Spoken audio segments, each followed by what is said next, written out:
for tuning in to the HR Uprising podcast. I'm your host, Lucinda. The HR Uprising is focused on helping forward-thinking people professionals deliver real lasting value in their organisations. I'm a chartered psychologist, speaker and trainer, and recently authored the best-selling business book, How to Be a Change Superhero. My day job is founder and CEO of software and training business Actus. This gives me the opportunity to work with other businesses like yours. We are focused on building a better workplace for people wherever they are located, with the help of our performance, learning and talent management software and our training and consultancy services. Every week on the podcast, I will be covering different topics and challenges, joined by relevant experts and real-life people professionals. Thank you so much for tuning in. I really hope you enjoy and get value from this week's episode.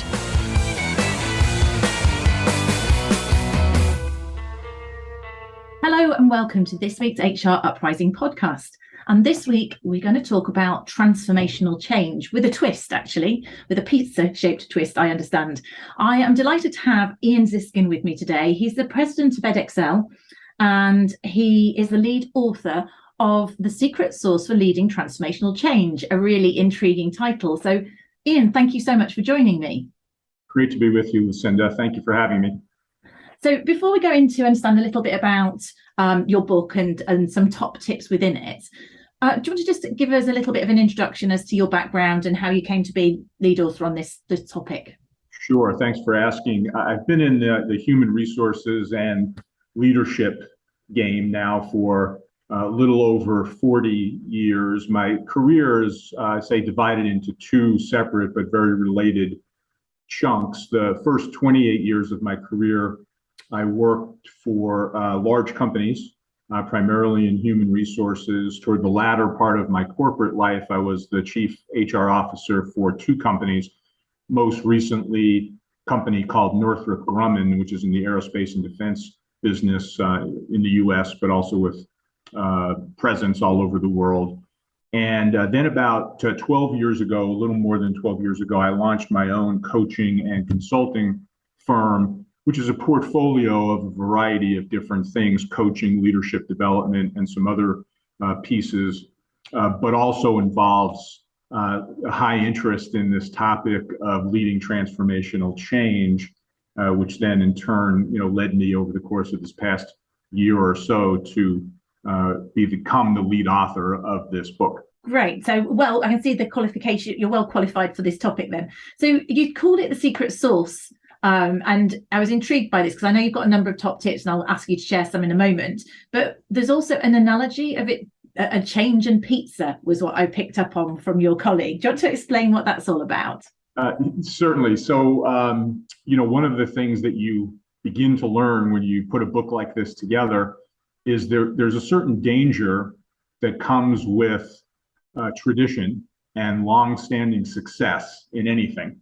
And I think that also applies to pizza as a food and as an industry. So when I was taking a look at some examples that could help people really get their arms around some of the concepts in the book, began to look at pizza, which took us all the way back to the year 997 AD, when pizza was first thought to be invented in Gaeta, Italy.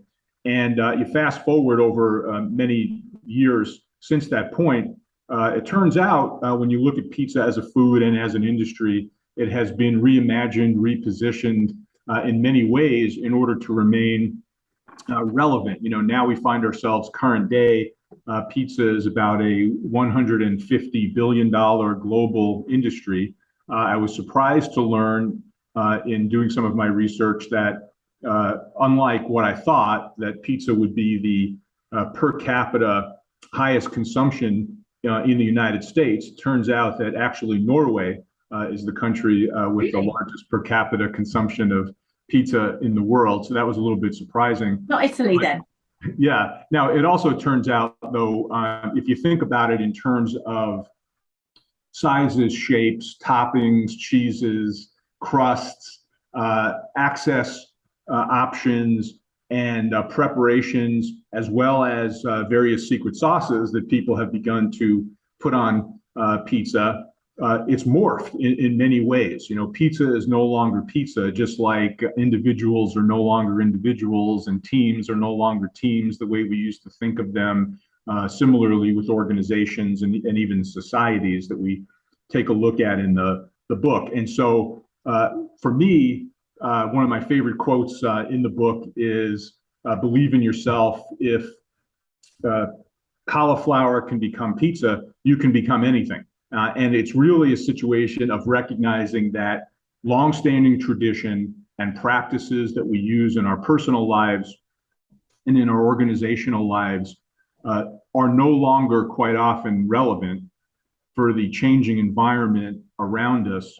Most of those things we don't control, but many of those things we have to adapt to over time if we're going to continue to compete and win in the game of life or in the game of business.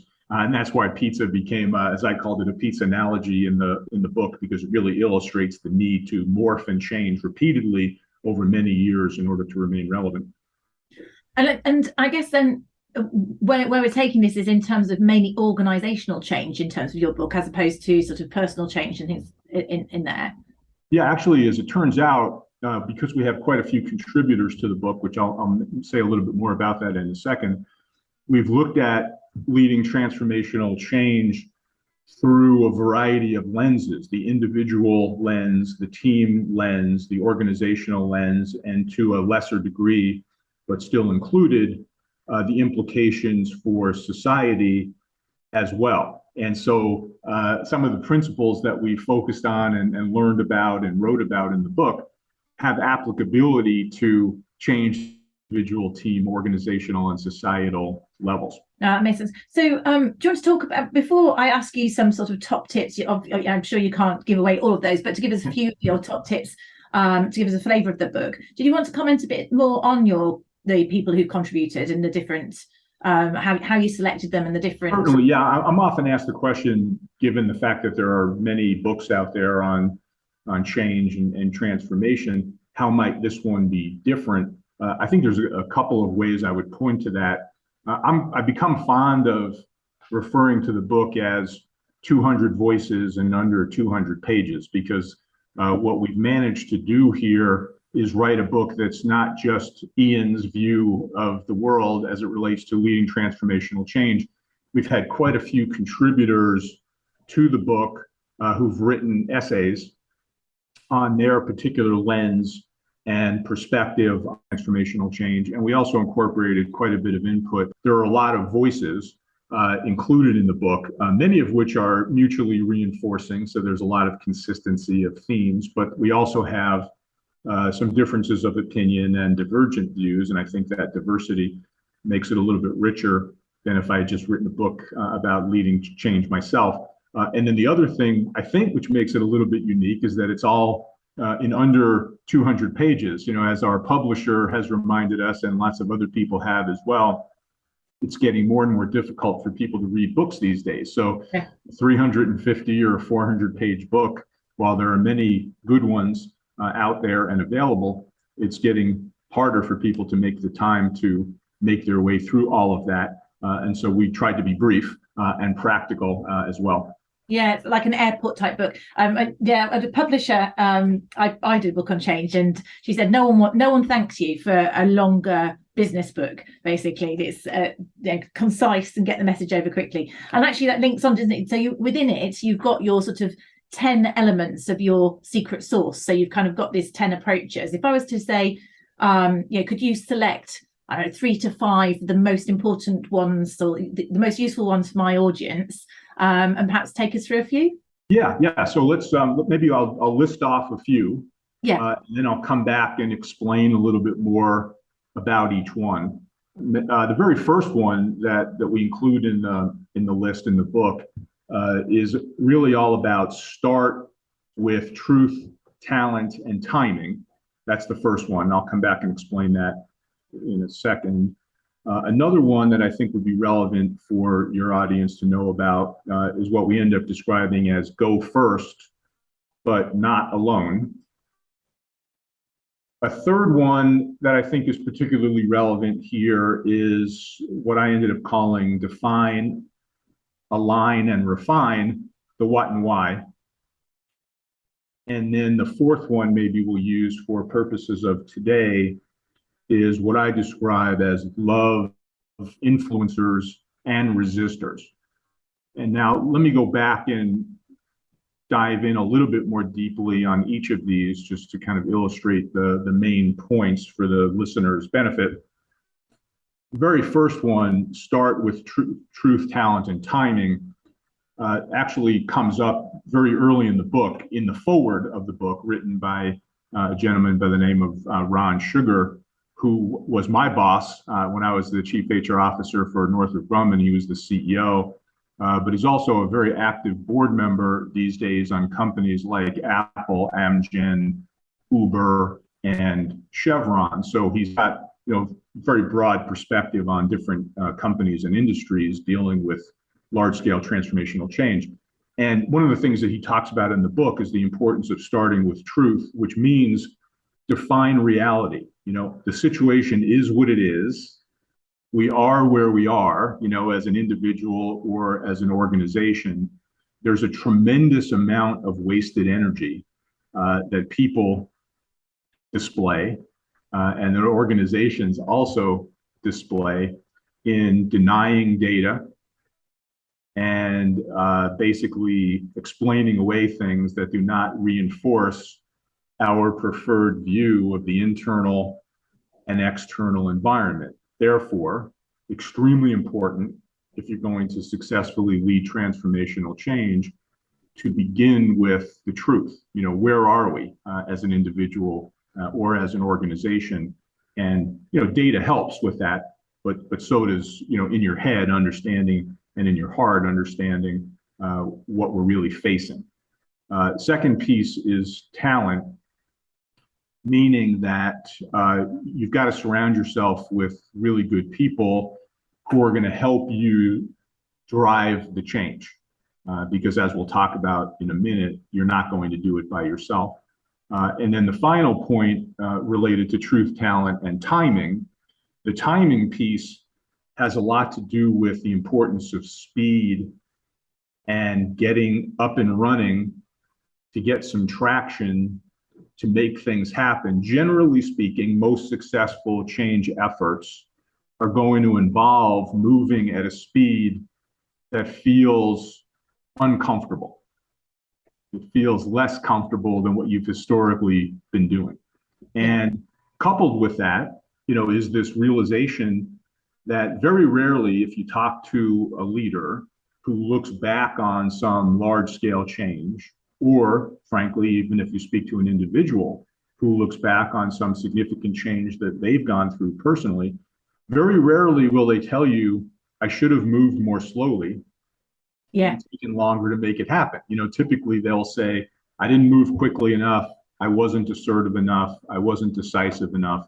I should have moved out more quickly. So truth, talent, and timing, really important places to start. That's one element of the secret sauce that I mentioned. A second one is the element that we called go first but not alone, which really builds on this concept of successful transformational change starts with leaders. They set the tone. They're role models. They provide an example. One of the favorite pieces of input that we got for the book that really resonated with me was somebody who said, transform yourself before trying to change others, right? All of those things are important in leading transformational change. You have to go first, but you're not going to go alone. You do, in fact, have to surround yourself with other people who understand what's being asked of them, can contribute to the success, minimize some of the resistance where you can, and negative friction, because it's too difficult, too complicated, too exhausting, frankly, to lead transformational change if you try to do it all by yourself. The third example that I listed earlier was what we call define, align, and refine, the what and why. And this is all about understanding and setting the vision for and the important need for change but also every step of the way, making sure that you've got alignment and shared understanding, and everybody's on the same page, marching generally in the same direction as much as you can. But finally, refining the what and why as you progress, because very rarely does the plan that you started with end up being the plan that's implemented deep into the change effort. So there's a constant sense of refinement, agility, making adjustments, getting feedback, understanding what's working, and then making some change along the way in order to get to the bigger change. That's a very key point, isn't it? That because you, however great your vision, there will be obstacles along the way. There'll be things that you weren't aware of, things that you'd overlooked. So just having a level of flexibility to refine the plan, to keep momentum and to refine it, rather than say, oh no, stop and throw it up in the air and give up. Yes, that's right. One of my other favorite quotes that I put in the book was from Mike Tyson, the heavyweight boxer who was being interviewed. This is a number of years ago, in advance of a heavyweight bout, and the member of the media who was interviewing him asked him what his strategy was for fighting the fight, and his response was, everybody has a plan until they get punched in the mouth. And I think, most individuals and teams and organizations and even societies are getting punched in the mouth constantly. The last couple of years of COVID may be a perfect example of this. And you have to make adjustments along the way. That's why being in touch with reality is so important, but it's also why having the agility and the sense of flexibility that's needed to recognize that the conditions around you are changing and you need to make adjustments along the way. Otherwise, you'll never get to the end goal. And that also links with your point earlier, think about timing and having a level of pace and urgency to keep you going, because if things stop and change, you stop and look around for too long. You've got to have that sense of momentum and urgency just to keep knocking things over, to keep making progress. Yeah, sure. And one of the very important reasons why that's actually so true, Lucinda, is the final point that I wanted to share from the secret sauce was this idea of love influencers and resistors, which ties in really specifically to what you were just saying. Most people who drive change tend to gravitate toward other people who have their shared view, are supportive, right? And many of those people can, in fact, be influencers in the organization because they're respected, because they've been around for a while, because they have willingness to say what they think, and in many cases, because they're in leadership positions. But not all of them are. Sometimes they might be individual contributors who are great at what they do and are therefore highly respected in the organization. Everybody's looking to them to decide whether we should be supportive of or perhaps resistant to the change that's being asked of us. But generally, those influencers are thought to be people who are going to be more supportive than not. Well, it turns out there's also usually a fair number of resistors. These individuals may also be very influential. They just may be more skeptical, and they may be willing to ask questions that no one else is willing to ask, or to push back on some of the assumptions. And what happens quite often with those individuals is the tendency is to marginalize them, push them aside, perhaps dismiss their point of view, maybe even treat them as stupid or disloyal because they've been asking tough questions, which then undermines, of course, their ability to push back. Well, it turns out that both resistors and influencers are really important in successfully leading transformational change, and better to embrace both, understand their perspective, get the diversity of thinking that we so often say we covet but don't always behave like we really do, and you end up in the end with a better solution having better anticipation of some of the problems and issues and obstacles that you're going to have to overcome if you love both the influencers and their resistors. Yeah, it's facing up to it, isn't it? Because sometimes, obviously, it would be easier if everybody wants to go along with things, but it's not realistic. And often those people who are pushing back, they're only voicing what others are perhaps thinking but not saying. So at least if you can get those people to share what their concerns are and what the issues are, you can address it, can't you? You can actually do something about it, which makes the change more likely to stick. Then you've got lots of people passively nodding and saying yes, but actually behind the scenes digging their heels in and not doing anything. So right. I think that's a really, really valid one in terms of telling people. I think about that in terms of people going through the change curve and actually encouraging people to ask, silence is not a good thing in change. And you can mistake people who've been quiet for being committed to the change, when in actual fact, they may just be avoiding it and hoping it will go away. And that's when it takes us forever, doesn't it? Well, as the lead author of this book, I learned a lot, in writing the book. I'm a firm believer that, if you write a book, hopefully you have something new to teach or share with other people. But I'm also equally a firm believer that you should learn something, as somebody who's writing the book. And there were a number of ahas for me, things that I personally learned, one of which ties directly into what we were saying. Quite often, every book I've ever read on leading change or transformation has some kind of nod to the question of, is it really true that people hate change, or do they actually like and embrace it? And, my own takeaway from writing this book, I hope it doesn't sound too cynical, is I actually think that most people actually do hate change because it brings a lot of risk and uncertainty and discomfort. But what I also learned beyond that is the only thing that people hate more than change is failure. And so if you can appeal to people's personal desire and organizational desire and need to win and be a winner as an individual and be on a winning team and be part of a winning organization, it dramatically improves the ability to over time, persuade people that many of the changes that you're asking them to adopt and embrace are actually worth the pain and discomfort, because usually there is pain and discomfort that comes with change. People hate that part, but I think they hate the failure or potential for failure much more. And they have this very strong desire, I have found, to win and be part of a winning team and organization. That gives you some hope that if you can appeal to that desire to win, you can overcome some of the resistance that comes from hating or fearing change.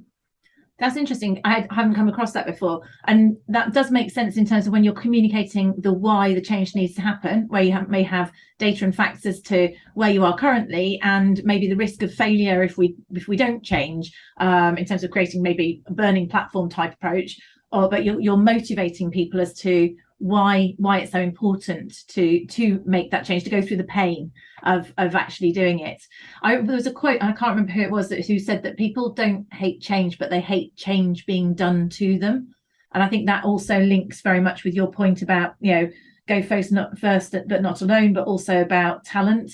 So you can't do it on your own, and you need so if you can involve people and help them understand why it needs to be done, then you're taking them with them as well, and they're bought into the change, they feel part of it, and they're much more likely to be motivated to change.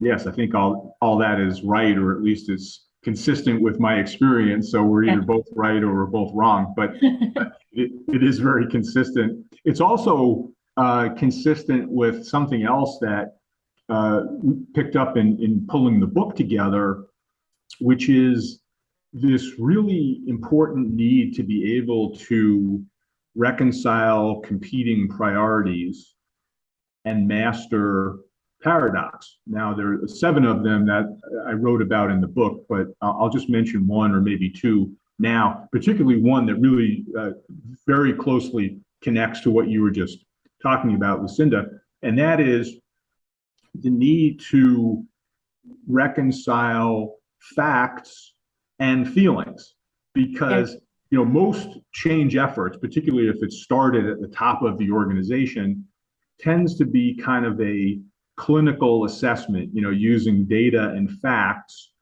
about why the need for change. And those facts and data are, extremely important, but they're usually not enough. And as we were talking about earlier, people have this miraculous capacity, I think it's called human nature, to deny and deflect all of this data that doesn't meet their perceived preferences in terms of what's going on internally or externally, as I was talking about earlier.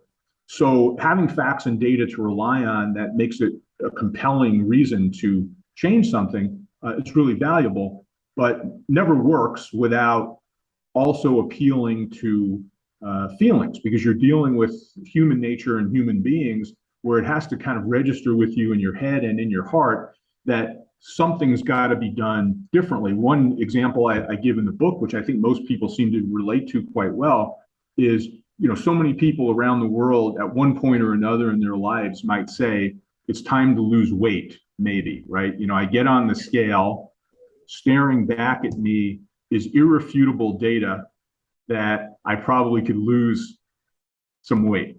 Yeah.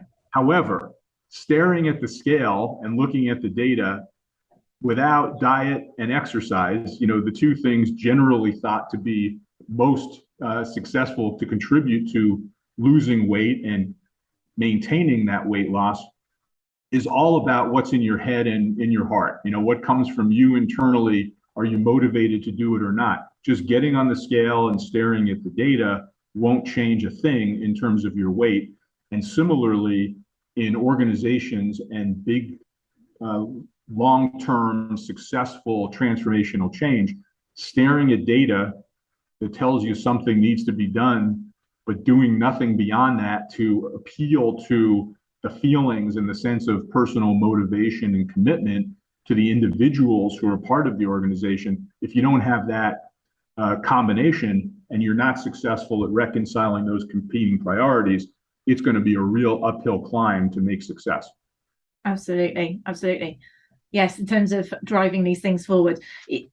You've always got those dilemmas, haven't you, in terms of, I think it's the even looking at the data, it's the same with your weight loss analogy. You've got to have that vision of seeing yourself or seeing the organization, seeing yourself in that slim fit, whatever the vision is. You've got to have that, the data, but also the vision as to what the way forward, which provides some of that motivation too, doesn't it? And again, keeps the momentum to create it something you have to, because it's not easy. So you need to have that strong vision to be able to keep momentum and move things on. Ian, thank you so much for joining me on the HR Uprising podcast. If people wanted to reach out to you, obviously I assume they can get your book on Amazon. If they wanted to link in with you, how would they find you?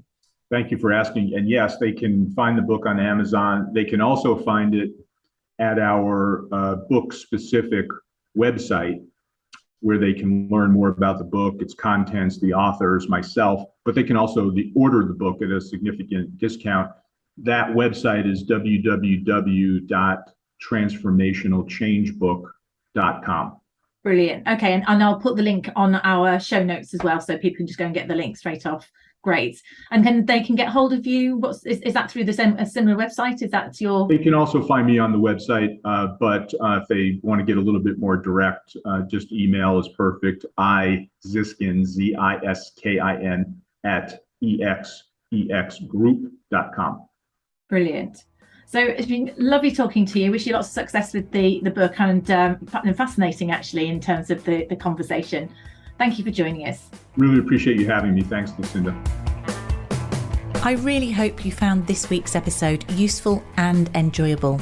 If you did, perhaps you could recommend us to a friend or colleague, or give us a review on your platform of choice. It really helps new listeners to find us. Now you can access links to any of the information mentioned in this show via the website www.hruprising.com. Further free resources are also available at www.actus.co.uk. There you can also find out more about our software and training solutions. Finally, why not join our LinkedIn group, The HR Uprising? to share ideas and collaborate with other like-minded people professionals.